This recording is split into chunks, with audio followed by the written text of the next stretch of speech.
સુરતમાંથી SOG દ્વારા પાંડેસરા વિસ્તારમાંથી ઝડપી પડેલ નકલી પનીરનો ફેક્ટરીનો મામલો સામે આવ્યો છે। એસઓજી દ્વારા મનપાના આરોગ્ય અધિકારી સાથે રેડ કરી 1401 કિલોનો જથ્થો સીઝ કરાયો છે। 25 દિવસ બાદ લેવામાં આવેલા પનીરના નમૂનાનો રિપોર્ટ ફેલ આવ્યો છે। પનીરમાં ફેટની માત્રા ઓછું હોવાનું રિપોર્ટમાં આવ્યું છે। પનીરમાં પામન ઓઇલનું મિશ્રણ મળી આવતા રિપોર્ટ ફેલ આવ્યો છે।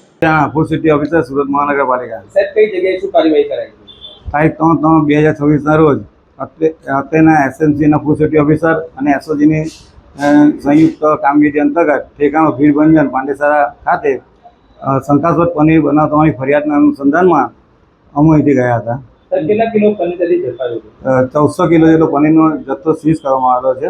સાહેબ નમૂનો લીધા હતા અને રિપોર્ટ આવ્યો છે, શું આવ્યું છે રિપોર્ટ? જે પનીરનો નમૂનો લેવામાં આવેલો હતો તે પનીર સૌ સ્ટાન્ડર્ડ જાહેર હોય ત્યાં ફેટ SNF અને પ્રોટીનનું પ્રમાણ જે ધારધોરણ હોય એ નિયત માત્રામાં ન હોવાના કારણે સૌ સ્ટાન્ડર્ડ છે, જેથી FSSAI રૂલ્સ એન્ડ રેગ્યુલેશન મુજબ એની અંતર્ગત સંસ્થા અને ઇસમો વિરુદ્ધ કાર્યવાહી કરવામાં આવશે।